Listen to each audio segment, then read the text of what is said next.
Nació en Frontera, Coahuila, en un 1 de enero de 1975.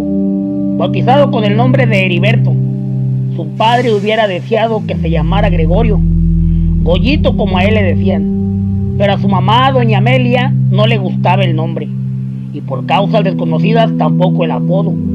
Así que ante el registro municipal le pusieron un nombre más bonito, Heriberto Lascano por su padre y Doble Lascano por quien lo engendró en este mundo. A la edad de 6 años, siendo pequeño, sus padres se trasladan a Pan Hidalgo, estado donde la familia Lascano sentaría raíces para mediados de los 80. Lo recuerdan sus amigos jugando fútbol en un campo llanero en el barrio del Tezontle, en la ciudad de la Bella Airosa, cuna del fútbol y de los Tuzos del Pachuca. Allí, en el Panteón San Francisco, hay una tumba abandonada donde descansan los restos de sus padres. Desde los 15 años le entró la idea de servir a la patria. Sus amigos de barrio, varios mayores, ya se habían dado de alta en el ejército y regresaban a sus descansos a contarle sus hazañas de correr a campo traviesa y lo más bonito de todo, usar un potente y legendario fusil ligero. A partir de entonces se volvió un joven inquieto. Anhelaba ya dar la talla para poderse enlistar, más cuando sus amigos iban ascendiendo de grado y le contaban de las maravillas de ser militar. Las fuerzas especiales, el escalón de inteligencia, operativos de alto secreto y todas las herramientas con las que cuentan las fuerzas castrenses. Fanático a las películas de guerra, Heriberto escuchaba atento cómo sus amigos le contaban que había unidades militares de super soldados que eran catalogados máquinas de matar. Esos no pueden desertar, le contaban sus amigos, lo que escuchaban en los cursos. Si alguno abandona el servicio, el mismo mando les aplica la ley fuga, porque son muy peligrosos hasta para el mismo ejército. Objetivo a la vista. Iniciando el asalto. Limpien la entrada.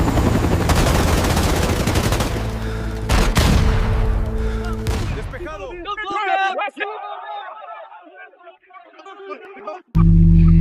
Tanto insistir, hasta que fue dado de alta, apto para servicio de infantería a los 17 años.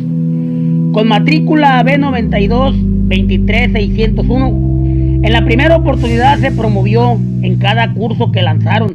Llegó a la academia hasta el rango de oficial de infantería. Con las fuerzas especiales demostró sus cualidades de aprendizaje superior, por lo cual fue encuadrado para operar en inteligencia nacional.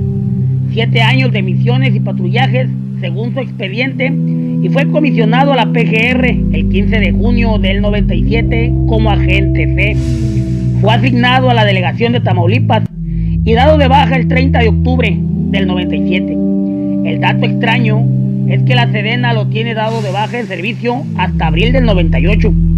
Por invitación directa, una oferta lo permitió. Desde las mismas entrañas del cuartel, Guzmán de Sena no los buscó. Muchos aseguran que el grupo de fuerzas especiales de la última letra se formó por consigna del mismo presidente de la República para una misión especial. La gente de los Zetas no desertó. El alto mando los desertó para hacer un equipo y un trabajo asignado. Fue cercano a Arturo Guzmán de Sena. Compañero de varias misiones, Arturo depositó su confianza en Lascano por encima del resto del equipo. Por eso a la caída del Z1, Lascano asumió el control y no hubo oposición dentro del comando Z. Las diferencias no eran entre ellos, era contra los civiles del cartel del Golfo, como le llamaban a los jefes de plaza cuando aún eran un sólido cartel. Su primera orden de aprehensión está documentada en el boletín número 244/99 de la PGR. Ahí se detalla el asesinato del comandante Jaime Rajiv Gutiérrez de la Policía Judicial Federal, ocurrido el 21 de marzo del 99 a la altura del kilómetro 8+900 de la carretera Reynosa-Camargo. Se destacaba entonces como brazo derecho de Guzmán de Sena Z1. Tras la muerte de Arturo Guzmán de Sena, líder de dicha célula, el ASCA asumió el control y el grupo se constituye como el brazo armado del cartel del Golfo que dirigía Osiel Cárdenas Guillén. actualmente preso en la Unión Americana. Hasta que años después, ambos grupos delictivos se convirtieron en rivales por el trasiego de drogas.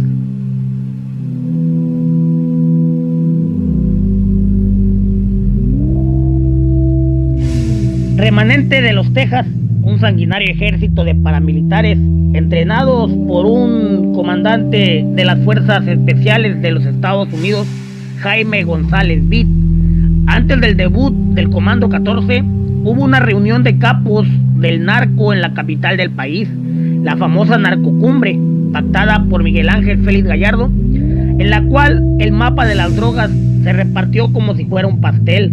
Representando al gobierno federal estuvo Guillermo González Calderoni, que además servía como abogado para la gente del Golfo. Los sinaloenses pensaban cuadrar una jugada para avanzar a Tamaulipas, único territorio que Sinaloa no tenía en su palmarés. Así que desde esa reunión, don Juan Nepomuceno, el hombre más grande del Golfo, se quedó con un mal sabor de boca. Así que pidió a Salinas de Gortari una reunión en Matamoros.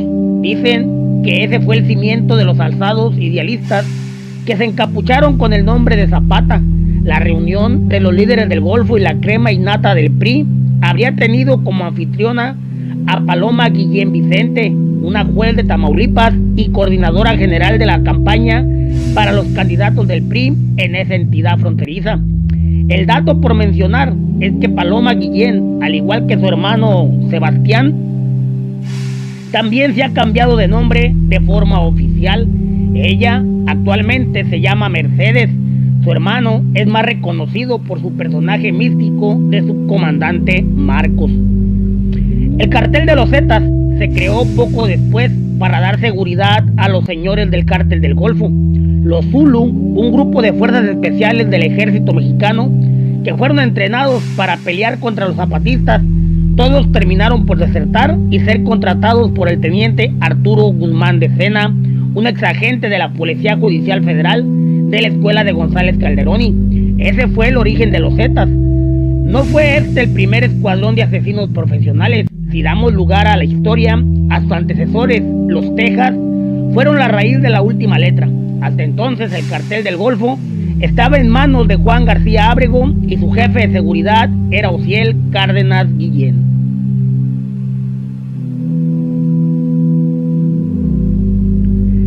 Pero esta es la historia de Lasca Lascano, que debía ser nombrado Z1, pero ese honor se le concedió al comandante operativo, el jefe Guzmán de Sena.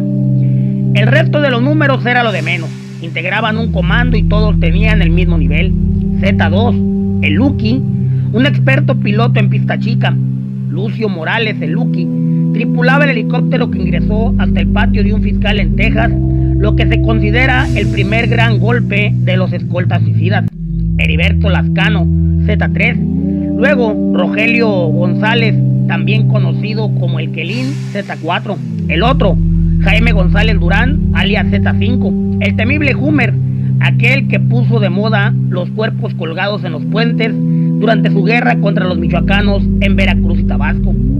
Para el 2003, la Procuraduría General de la República tenía ubicado ya a 31 Zetas y a Rogelio Rodríguez el Rojo como uno de los fundadores de las fracciones originales. La lista se extiende con Metros, Ciclones, Escorpios y etcétera. De los auténticos de la última letra a las órdenes de Osiel Cárdenas Guillén, el patrón del Golfo, solo 5 habían alcanzado en el ejército el grado, desertaron como sargentos y otros 3 fueron cabos. El resto pudieron ser soldados rasos, pero se dieron de alta en las policías judiciales. 9 más tan solo fueron policías municipales en sus pueblos. Aunque la permanencia de los Zetas como organización criminal no fue muy duradera, la violencia con la que operaban les sirvió para ser considerados como el grupo más violento y sanguinario en la nueva era. El cartel aplicó la técnica como propagación del terror civil. A mayor salvajismo, más miedo entre la población, más sometimiento entre las autoridades y más silencio en los medios. Ellos fueron los primeros en recurrir a métodos como los entambados, los decapitados, cortar gente en trocitos o hacerlos en guisado, algo que los sinaloenses copiaron como sopa o pozole.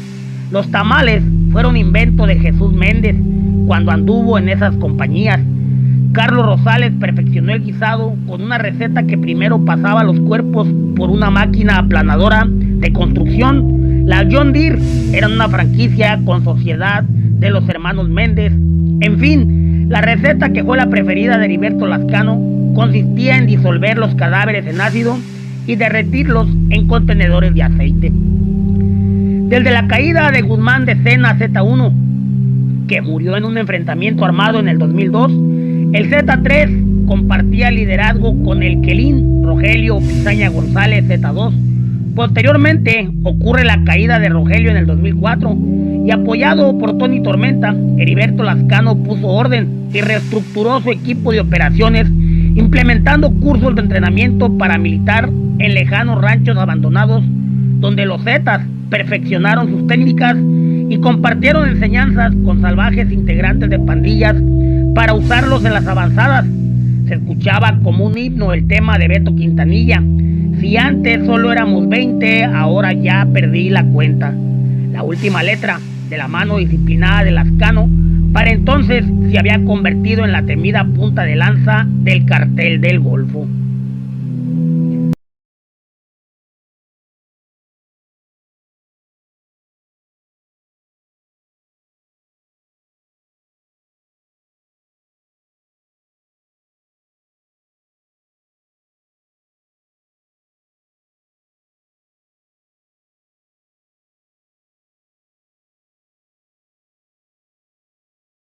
El 10 de marzo del 2003, 6 agentes comisionados por la DEA habían llegado hasta una casa en el residencial Satélite. La propiedad estaba disfrazada como compañía de mantenimiento de sistemas. En realidad, era un centro de monitoreo que seguía de cerca la comunicación de Osiel Cárdenas Guillén y 9 de sus hombres de confianza. Al exterior, en la casa no se veía movimiento. Usaban un sótano equipado y antenas que se encontraban al interior de depósitos de concreto, ubicados también en las azoteas del domicilio. Conocido como el patrón del Golfo, era un objetivo prioritario para los Estados Unidos. En su expediente había un suceso de 1999 que lo ubicaba como una amenaza para agentes de la DEA y del FBI. Funcionarios del gobierno americano habían perdido el sueño desde que Osiel Cárdenas Guillén y los Zetas se habían convertido en la organización más peligrosa en la historia reciente del narcotráfico para el nuevo milenio. Los trabajos de inteligencia del sector militar en cooperación bilateral vieron sus frutos un 14 de marzo, corría el 2003. El operativo llegó hasta el patio de la casona del Capo a las 9:57 de la mañana. 16 elementos de fuerzas especiales descendieron por sorpresa en el fraccionamiento residencial Satélite. Fuerzas aerotransportadas de un helicóptero de fabricación soviética, un MiL Mi-17, apoyado por la pequeña nave McDonnell Douglas. ¡Al suelo, al suelo! El Capo se encontraba descansando después de haber desayunado. Su círculo de seguridad se relajaba todos los días de las 9:45 a las 10:05. La sección de inteligencia había confirmado 20 minutos de la primer comida, en la cual solo quedaban 2 vigilantes en la azotea. Los flancos visibles que observaban hacia las calles y no hacia el aire.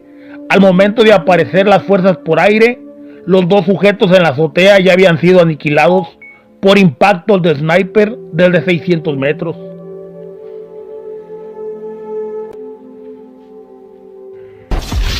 El ejército sobrevoló la zona durante 1 hora con 45 minutos, a distancia de sigilio para no alertar al Capo. A las 9:57 los militares tomaron por asalto el patio del domicilio, marcado con el número 228 de la calle Leo. Las puertas al exterior del jardín estaban abiertas de par en par, por lo cual avanzaron hacia la cocina para asegurar a todos los empleados, y en segundos habían sometido a Osiel Cárdenas Guillén, quien reposaba en la recámara principal ubicada según el plan original. Fue una extracción perfecta. Cuando el segundo cinturón de seguridad del Capo reaccionó, el patrón del Golfo se encontraba volando a 9.400 pies de altura, esposado e inmóvil. Mientras tanto, por tierra, Heriberto Lascano ordenaba a todos los zetas poner el pellejo en prenda para recuperar al señor. Desde el aire, tal vez Ociel pudo ver el infierno en las calles de Matamoros. Estallaban granadas y se tapizaban de pistoleros sin vida. Todos los zetas se movilizaron con los grupos. Un aproximado a 1,000 sicarios del cartel cruzaron fuego contra las fuerzas federales y castrenses. El saldo final fue inexacto. A pesar de que en forma oficial solo reportaron 3 elementos sin vida, la gente de Matamoros pudo atestiguar que fueron docenas, tal vez cientos de caídos. Tan solo en la avenida del Niño, a espaldas del Kinder, gente del Z2 emboscó a 2 unidades de la Policía Federal. Luego de hincarlos, los fusilaron para finalmente, ya sin vida, meterlos en las patrullas y prenderle fuego. En otro sitio, vehículos militares equipados con potente HK-21 se toparon de frente con gente armada. Ahí no hubo militares caídos, pero de los contrarios, más de 20 y no hubo sobrevivientes. Nada impidió la captura y prisión del number one de la maña.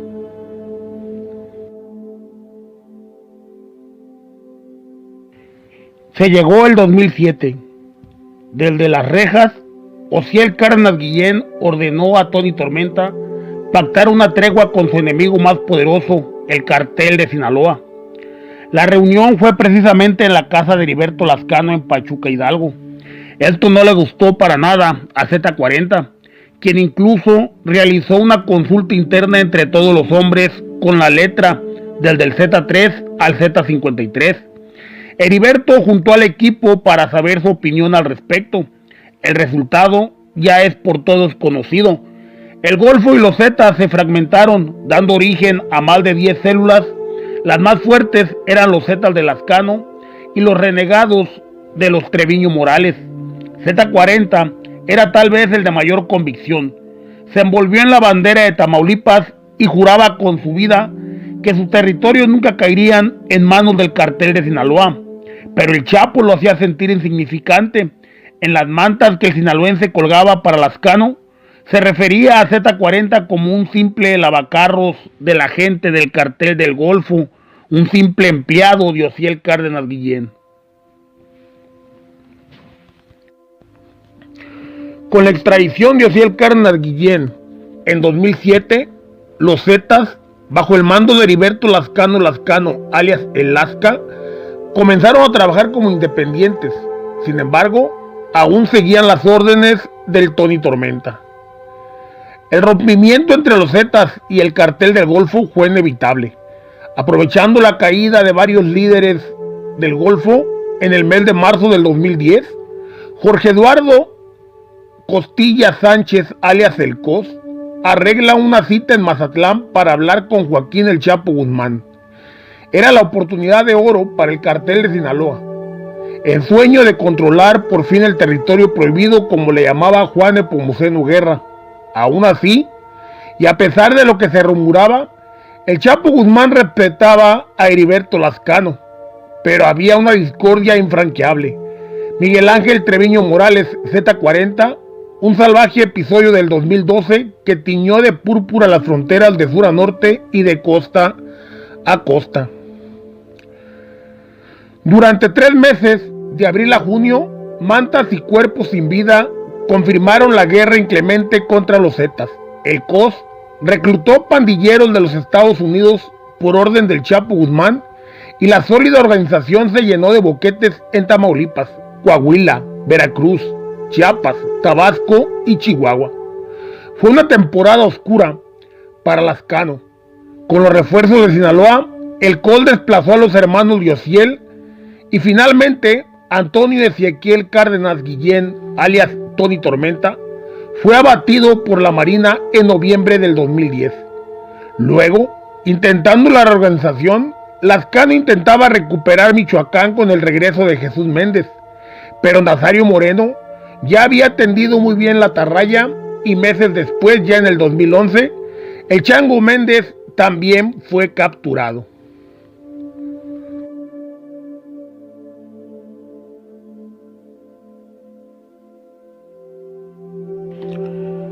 Corría el mes de octubre 2012. Pasado del mediodía, salió con su domingo 7. Había un pequeño estadio de diamante.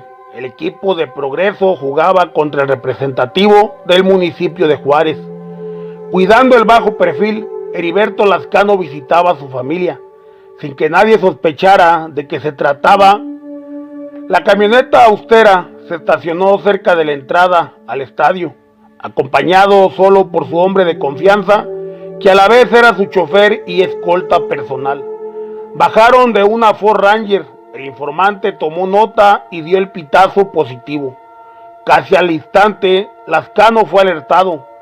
Solicitó el apoyo al lugar y se apresuró a salir del estadio, subiendo tiro a su arma, un águila del desierto, secundado por su escolta, el mallito Mario Rodríguez, quien portaba, según el parte oficial, una 9 milímetros. Fue cuestión de minutos que se desató el infierno en esa tranquila localidad. 3 camionetas que acudieron al apoyo de Lascano fueron interceptadas por el operativo de Marina, que ya tenía asegurado el perímetro. Fue el primer choque violento por la carretera federal 35, a 3 kilómetros del punto donde Lascano los esperaba. Al escuchar los disparos, probablemente el jefe de los Zetas se da cuenta que estaban muy cerca, por lo que decide abrir fuego contra los elementos que estaban parapetados en todo su alrededor. Debido a que había mucha gente, los marinos no respondieron al fuego de Lascano, permitiéndole llegar hasta su camioneta y avanzar por carretera. Ya para esto, un helicóptero lo vigilaba desde el aire. Los refuerzos de los Zetas se movilizaron por varias vías, pero fueron neutralizados por la Marina. Finalmente, las llantas de su camioneta en que Lascano viajaba fueron reventadas, obligándolo al chofer del capo a frenar la marcha y enfrentarse al destino. Mientras disparaba con un lanzagranadas, Lascano corría por la maleza, tratando de perder la mira del helicóptero. Escasos minutos después, Mario Rodríguez, el mallito, cae abatido cerca de la camioneta. El Lasca avanzó 300 metros antes de que un francotirador lo impactara en 2 ocasiones. El primero en la cintura, con entrada diagonal. El segundo, igual diagonal, pero acertado en el abdomen, lo cual lo obliga a caer de rodillas. Hubo un tercer impacto, a corta distancia, a la altura de la nuca, tal vez para asegurar que no volviera a respirar. El parte oficial agrega que Lascano no llevaba ninguna identificación y al parecer cargaba solo un teléfono celular, pero estaba apagado. 2 horas duró su cacería. Aquí la información se comienza a enrarecer. El documento federal señala que Z3 murió alrededor de las 2 de la tarde.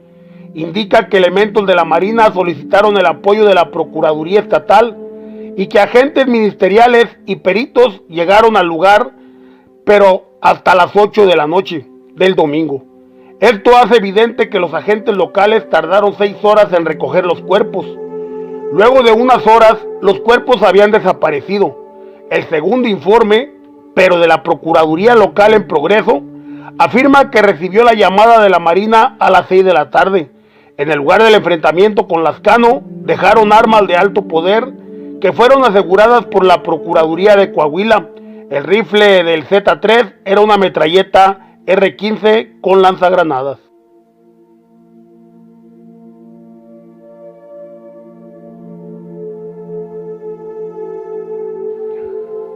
Los reportes de las fuerzas federales, según consta en las actas, solo refieren de un enfrentamiento derivado de una inspección a unas personas que al parecer ocultaban armas.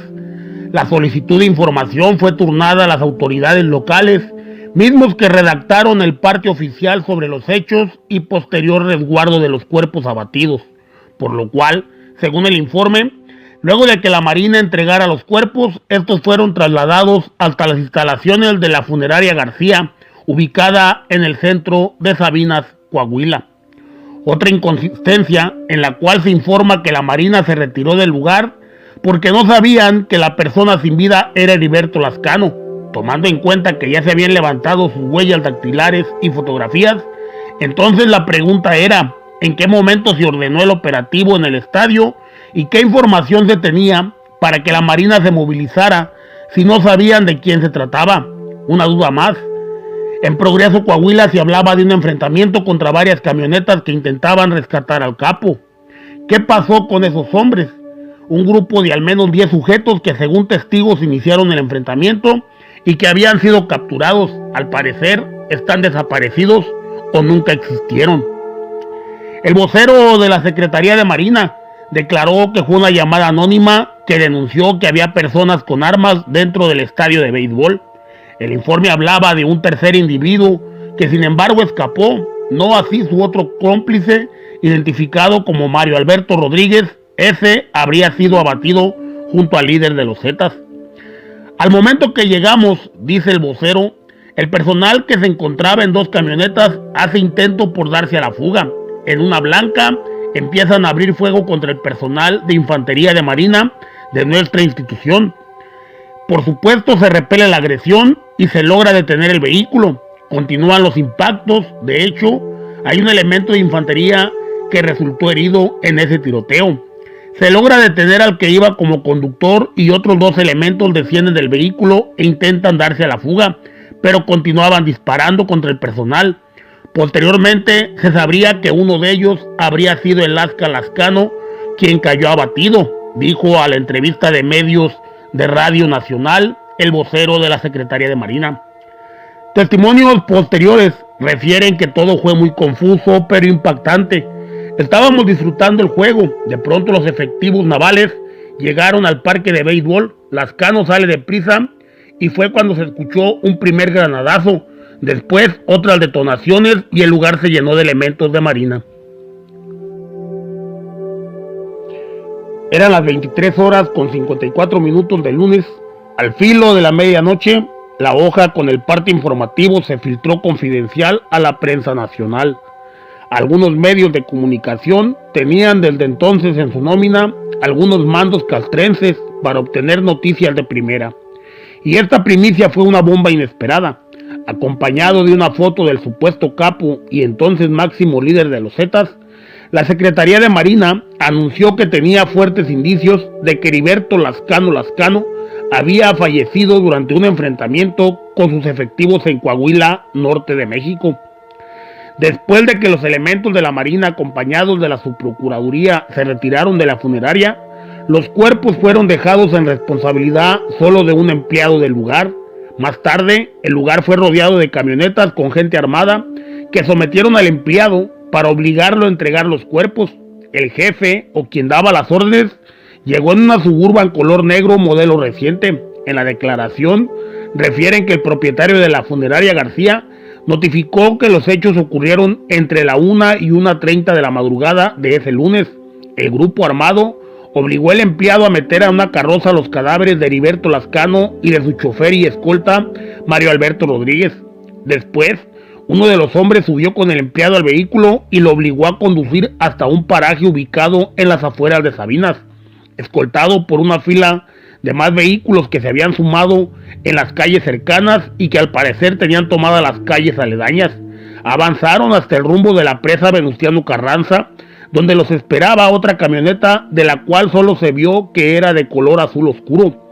Ahí los pistoleros subieron a los 2 cuerpos y el que daba las órdenes se subió al asiento del copiloto y se retiraron. El que acompañaba al empleado bajó del vehículo y otros sujetos se acercaron para advertirle de no avisar a nadie o volverían por él, pues ya sabían quién era y dónde vivía. Acto seguido, el propietario regresó a la funeraria. Es posible que por amenazas o alguna otra razón que las autoridades no explicaron, el gobierno reportó el robo de los cadáveres de Heriberto Lascano y Mario Alberto Rodríguez hasta las 8:05 de la mañana.